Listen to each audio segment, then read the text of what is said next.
үзэгчдээ өндөр хаан мэдээллийн хөтөлбөрийн цаашин дугаарыг хөглөж байна. Та бүхэндээ мэдээг танилцуулъя. Хэрлэн сумын засаг даргын захирамжаар 6 багт нийт 1000 нохоо устгах төлөвлөгөөний дагуу өнөөдрийн байдлаар 848 нохоог устгажээ. Нэг нохоо устгах зардал нь 10,500 төгрөг байдаг байна.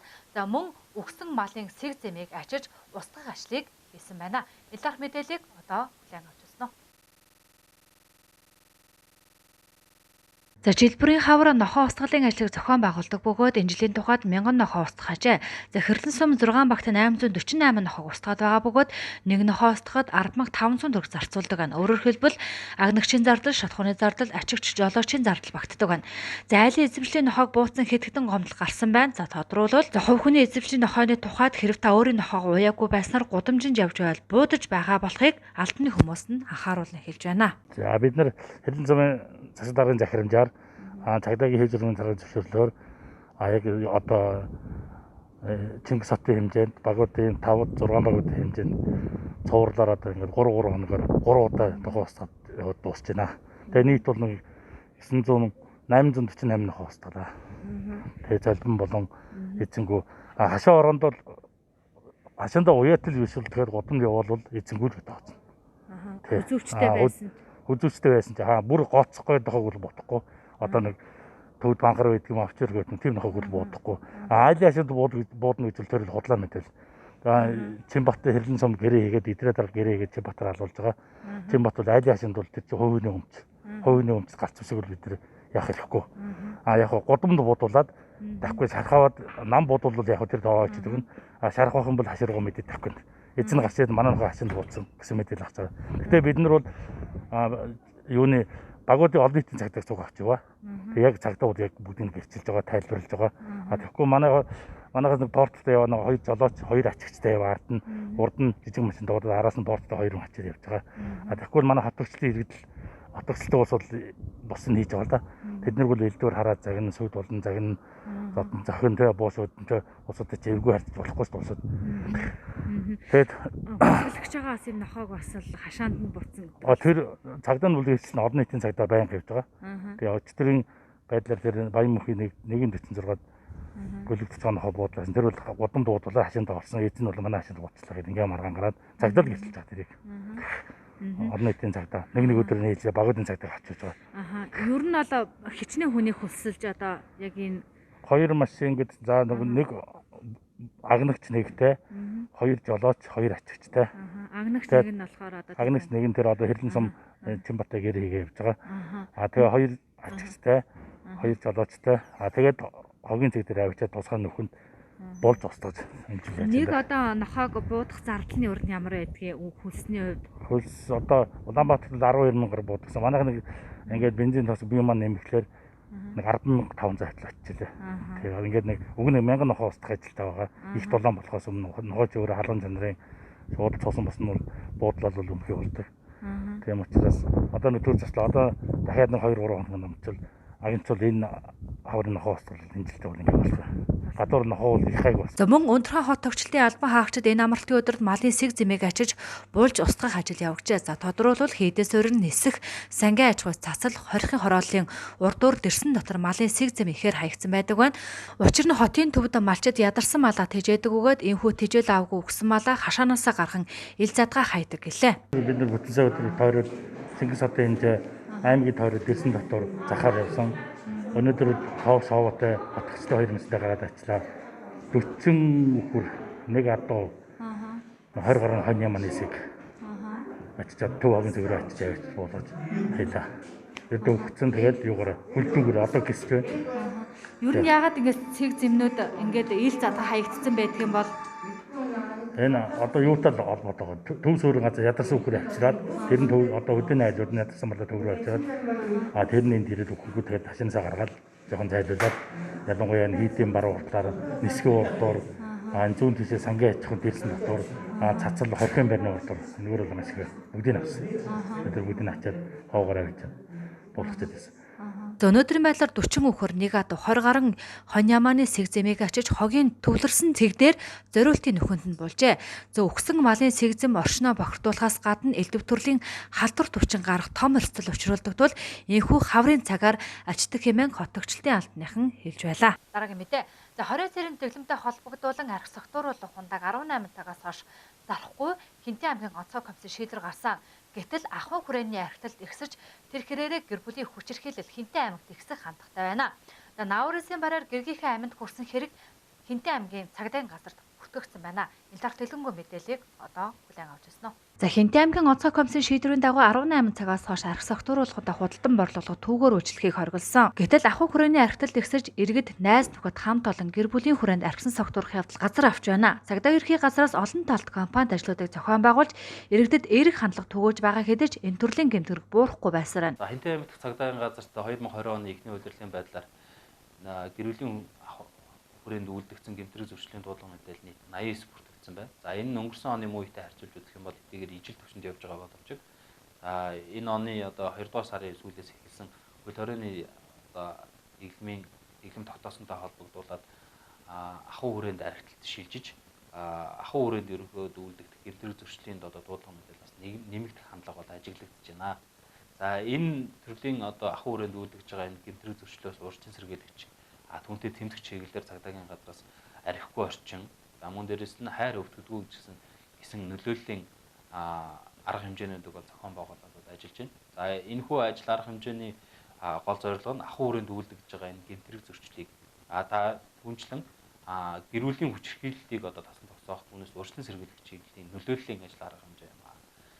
За энэ арга хэмжээний үр дүн маань ямархуу хэмжээнд явагдаж байна гэхээр хөл хориотой мөн холбогдуулаад олон нийтийг одоо цуглуулж одоо сургалт нөлөөллийн ажил арга хэмжээ зохион байгуулах боломжгүй байгаа учраас ерөөдөө захим одоо сайт Facebook хуудасуудаар ерөөдөө энэ ажил арга хэмжээнүүдийг одоо штор постэр мэдээлэл маягийн мэдээллүүдийг иргэдэд хүргэж одоо нөлөөллийн ажил арга хэмжээг хүргэх ажлыг бол үе шатлалтаар зохион байгуулаад ажиллаж байна. За үүнтэй холбогдуулаад сүүлийн үед одоо энэ хөл хориотой холбогдуулаад гарч байгаа зөрчил дутагдaltaгүй хэлсэнчлэн гэмтрэгээс энэ ахуй хүрээнд үйлж байгаа гэмтрэг зөрчлөөс урьдчилан сэргийлэхийн тулд ахуй хүрээндээ иргэд маань айлуулах архитан согтуурахгүй байх. Даа ялангуяа бага насны хүүхдийн иргэд архитан согтуурахгүй байх талаар архитан согтуурахгүй байх, хүүхдийн эрхийг хүндэтгэж үзэх талаар иргэд маань анхаарах шаардлагатай байна. Мөн дээрэс нь мөн хөл хорионы үед тогтоогдож одоо хичээл сургалт амарсантай холбогдуулаад бага насны хүүхдүүд гэртээ ямар нэгэн хараа хяналтгүй байгаад байгаа тохиолдол хөвчлэн гарч байгаа учраас бага насны хүүхдүүдэд хараа хяналтгүй байлгах, бага насны хүүхдүүдийг хараа хяналттай байлгах чиглэлээр иргэд эцэг эхчүүд маань анхаарах шаардлагатай байна гэдгийг цагдаагийн байгууллагаас анхааруулж байна. За Хинтэн аймгийн тугаад 2020 оны эхний удирдлагын байдлаар гэр бүлийн хүчирхийлэл 89 бүртгэгдсэн өмнөх оны мөн үетэй харьцуулахад адилхан байгаа хэдий ч иргэдийн арын шин гаргаж байгаа улам зэрлэгшиж байна. За 3 дахь сарын 22 буюу Наурысын баяраар Хэрлэн суманд оршин суух 25 настай эрэгтүрсэн үедээ эхнэрээ зодож амь насыг нь хөнөөсөн аимшигт гарсан бол мөн Батнарын суманд амьдардаг 50 настай эмэгтэй баруун нүдэнд гэмтсэн буглад эдээшилсэн байдалтай аймгийн нэгдсэн эмнэлэгт хандсан байна. За хэргийг тодруулбал 3 дахь сарын 8-ны өдөр нөхөр болох 62 настай бэн согтуурсан үедээ зодож гэмтээсэн байж болцсохгүй гомдлын дагуу Хинтэн аймгийн цагдаагийн газар шалгаж байгаа юм а. Дээрх гэмтэргүүдийн талаар одоо яг цагдаагийн байгууллагын мөрдөн байцаах тасаг дээр шалгагдж байгаа учраас дээрх мэдээллийг одоо эрг үеийн хянан шийдвэрлэх тухай хуулийн заасны дагуу прокурорын зөвшөөрөлтэй мэдээллийг өгөх ёстой байдаг. Тийм болохоор яг энэ мэдээллийг бол цагдаагийн газраас бол өгөх боломжгүй байна. Ер нь бол ахуй сүүлийн үед одоо энэ хөл хорой тогтоосонтой холбогдуулаад архиталт ер нь бол ахуй хүрээнд ерөөдөө шилжсэн. За үүнийгээ дагаад одоо ахуй хүрээнд үйлдэгдэж байгаа одоо гэр бүлийн орчинд үйлдэгдэж байгаа гэмтрэг зөрчил бас нэлээдгүй хэмжээгээр бас өсөх хандлага бол сүүлийн үед ажиглагдж байна.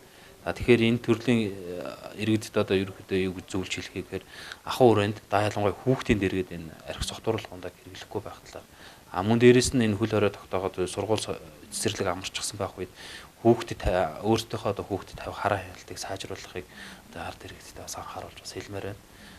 За энэ одоо дээрх зөвлөмжүүдийг одоо хэрэгжүүлснээр ахуй хүрээнд үйлдэгдэж байгаа энэ гэмтрэг зөрчлөөс урьдчилан сэргийлэх одоо боломж болцоог бол иргэд маань бий болгох юм аа. Ийм болохоор цагдаагийн байгууллага зөвлөж байгаа зөвлөмж маань та бүхэн хүлээж авч өгөөлэй. Одоо амьдралдаа хэрэгжүүлээч гэдгийг иргэдэд хүсмээр байна иргэдээс. За дээр хэрэгүүд бүгд Хинтэн аймгийн цагдаагийн газар шалгаж байгаа бөгөөд илүү дэлгэрэнгүй мэдээлэл хүргэх боломжгүй хэмээн хэлж байна. Гэхдээ ахуй хүрээний архиталтаас үүдэж гэр бүлийн хүчирхийлэл газар авах хандлагатай байгааг энэ дашим дуулах нь зөв юм а. Унтраан мэдээллийн хөтөлбөр тодруулах мэдээгээр өршлөх хүрч байна. За зээлийн ангилал эргэн төлөлтөнд төрөх хугацаанд өөрчлөлт оруулах шийдвэрийн талаар Хинтээ аймаг дахь Монгол банкны хянан шалгагч Бямбтагт дараах мэдээллийг хүргэж байна. За Монгол банкнаас бол ер нь 2 журам дээр өөрчлөлт оруулсан байгаа. За энэ олон улсад одоо COVID-19 тэр энэ халдварт өвчин гарсан. Энэ өвчний улмаас одоо санхүүгийн эрсдэл одоо эдийн засгийн одоо хүндрэл үүсэж байна. За үүнтэй холбогдуулаад Монгол банкнаас нэг тодорхой шийдвэрүүд гарсан байгаа. За нэгдүгürt бол иргэдэд зориулсан одоо актив эрсдлийн сан байгуулалт зарцуулах гэж журам байдаг. За энэ журам дээр бол өөрчлөлт орсон. За хоёрт нь бол банкны зохистой харьцааны шалгуур үзүүлэлт гэдэг энэ журамд бас өөрчлөлт орсон. Энэ бол зөвхөн банкнда мөрдөгдөх, арилжааны банкудад мөрдөгдөх юм журам байна. За би бол иргэдэд одоо ойлгомжтой хүүднээс иргэдэд зориулсан журамын өөрчлөлтийг ярив. За энэ журам дээр бол 3 өөрчлөлт орсон байгаа. Нэгдүгээрт нь бол иргэд маань одоо зээлийн хугацаа хэтрүүлсэн тохиолдолд банк маань 15 хоног одоо арилжааны банкуд 15 хоног болсон тохиолдолд зээлийг ангиллал хийж одоо ангиллалын одоо тухайн мэдээллийг бол зээлийн мэдээллийн санд бүртгэдэг. Одоо энэ маань бол тухайн зээлдэгчийн түүх болдог байгаа. За энэ маань 15 хоног байсан маань 90 хоног болсон гэж өөрчлөгдсөн байгаамаа. Иргэд бол зээлээ одоо 3 сар төлөхгүй байх гэсэн төлөхгүй байх боломжтой байна гэсэн ийм нэг уруу ойлголттой яваад байгаа. Энэ маань бол зөвхөн одоо банкн дээр одоо хэрэгжих банк одоо тухайн харилцагч 3 сар зээлээ төлөхгүй байх юм бол одоо хэвийн ангилт байна гэсэн үг ээ. 3 сараас цааш болох юм бол хугацаа хэтэрсэн ангилт шилжинэ гэсэн үг ээ гэж ойлгож болно. За хоёрдугаарт нь бол зээлийн одоо гэрээний нөхцөлд өөрчлөлт оруулах. Өөрөөр хэлэх юм бол зээлийнхээ хугацааг сунгах ийм боломжийг үүсгэж өгсөн байна. За энэ бол өмнө нь бол хугацаа сунгаддаг байсан. Сунгаад тухайн зээл маань одоо ангилал хийгдэж одоо хугацаа хэтэрсэн ангилд тухайн байгаа ангиллаас нэг шат бууруулж одоо ангилал нь хийгддэг байсан бол энэ одоогийн өөрчлөлт одоо зохицуулалт маань бол иргэн болон аж ахуйн нэгж одоо бизнесийн зээл авсан бол тухайн зээлийнхээ одоо хугацааг хойшлуулснаар зээлийн ангил нэмж хийгдэхгүй болсон гэсэн үг аа. За 3 дугаарт нь бол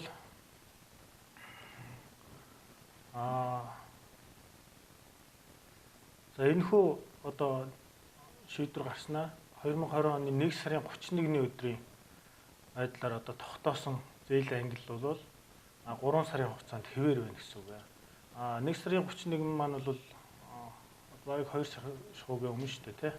Тухайн үед ямар ангилалтай байсан? Одоо хугацаа хэтэрч байгаа ч гэсэн одоо тэр нь тухайн ангиллаар байна гэсэн үг. Тэгэхээр бол иргэд бол энэ дээр бас тодорхой нэг ойлголттой болсон зүйтэй болов гэж бодож байна. Ер нь бол иргэд бол зээлээ ингэж төлөхгүй 3 сараар төлөхгүй байна гэж ойлгоод байгаа. Энэ бол тийм биш ээ. Орлого нь одоо орж байгаа. Тийм хүмүүс бол тогтмол орлоготой санхүүгийн ямар нэгэн доолдол үүсээгүй, санхүүгийн эрсдэлд ороогүй ийм хүмүүс бол зээлээ төлдгөөрөө төлнө. Дараа нь бол төлөхгүй ингээд явах юм бол дараа нь өөрсдөд нь бас маш санхүүгийн хүндрэл үүсэх ийм хороор шигтэй тийм ээ нөхцөл байдал үүсэх шүү гэж манай Монгол банкны зүгээс одоо иргэдтэй уриалж одоо байна. Унтраан мэдээллийн хөтөлбөр өргөжлөх хүрч байна. За газар хөдлөлийн аюулаас өртсөн сэргийлэх таниулах өдөр маргааш буюу 2020 оны 3 сарын 25-ны өдөр зохион байгуулагдана. За засгийн газрын 2017 оны 67 дугаар тогтоолоор жил бүрийн 3 сарын 4 дахь 7 хоногийн 5 гарагийг газар хөдлөлийн аюулаас өртсөн сэргийлэх таниулах өдөр болгон зарласантай холбогдуулан Хинтээ аймгийн онцгой байдлын газраас дараах мэдээллийг хүргэж байна. За жил бүрийн 3 сарын 25-ны өдөр газар хөдлөлтийн аюулаас өртсөн сэргийлэх таниулах өдөр тохиодгоо. За тус өдрийн хүрээнд төрийн болон төрийн бас байгууллага гамшигаас хамгаалах албад аж ахуйн нэгж иргэдийг оролцуулан үндэсний хэмжээний газар хөдлөлтийн гамшигаас өртсөн сэргийлэх сургалт сурталчилгааг хийж хүн амын дунд аврах эрен хах ажиллагааны дадлаг сургуулийг зохион байгуулдаг уламжлалтай. За энэ жилийн тухайд коронавирус халдвараас өртсөн сэргийлэх хүрээнд олон нийтийг хамарсан арга хэмжээг зохион байгуулахгүй байх шийдвэр гарсантай холбогдуулан газар хөдлөлтийн авилаас урьдчилан сэргийлэх, таниулах, тэл хичээлэх хэвлэл мэдээллийн хэрэгслээр дамжуулан олон нийтэд хүрэхээр болсон байна. За Монгол Улсын засгийн газрын 2017 оны 67 дугаар тогтоолоор бол газар хөдлөлтийн аюулаас урьдчилан сэргийлэх, таниулах өдрийг бол жил бүрийн 3 дугаар сарын 4 дахь 7 хоногийн 5 гарагт бол зохион байгуулагдаж явуулдаг. За үүнтэй холбогдуулаад одоо төрийн болон төрийн бус байгууллага, гамшигаас хамгаалах албад аж ахуйн нэгж байгууллага бол одоо үндэсний хэмжээнд газар хөдлөлтийн гамшигаас урьдчилан сэргийлэх сургалт сурталчилгаа хийж одоо хүн амын дунд бол аврах, эрен хайх аврах ажиллагааны дадлаг сургуулийг бол зохион байгуулж явуулдаг бол ийм уламжлалттай. За одоо энэ цаг үетэй холбогдуулаад коронавирусын халдвар дэгдсэн үүнээс урьдчилан сэргийлэх зорилгоор бол өндөржүүлсэн бэлэн байдлын зэрэгт шилжсэнтэй холбогдуулаад иргэдэд бол одоо тэлгийн хичээлийг бол бид нар бол зохион байгуулж явуулах байгаа. За тийм болохоор одоо аж ахуйн нэгж байгууллага ард иргэд одоо энэ талынхаа сургалтыг өөрсдөө бас тэлгийн хичээлээр бас авч газар хөдлөлтийн гамшигаас урьдчилан сэргийлэх энэ таниулах өдөрт бол нэлээд ач холбогдол өгч ажиллаарай гэдгийг бол хэлэх байна. За газар хөдлөлтийн аюулаас урьдчилан сэргийлэх, таниулах өдөртөө болсноор газар хөдлөлтийн гамшигын аюулаас урьдчилан сэргийлэх, эрсдлийг бууруулах, бэлэн байдлыг хангах, аврах үйл ажиллагаанд хүн амыг сургаж бэлтгэх, өөрийгөө хамгаалах дадлыг хэвшүүлэх, газар хөдлөлийн гамшигтай тэмцэх байнгын бэлэн байдлыг дээшлүүлэх боломж бүрддэг байна. За даршин дурдгад Монгол Улсын хэмжээнд он гарснаар эхний 3 сарын байдлаар 11907 удаагийн газар хөдлөлт болсон ба магнитудын хувьд 3.5 болон түүнээс дээш хүчтэй газар хөдлөлт 10 удаа болсон байна.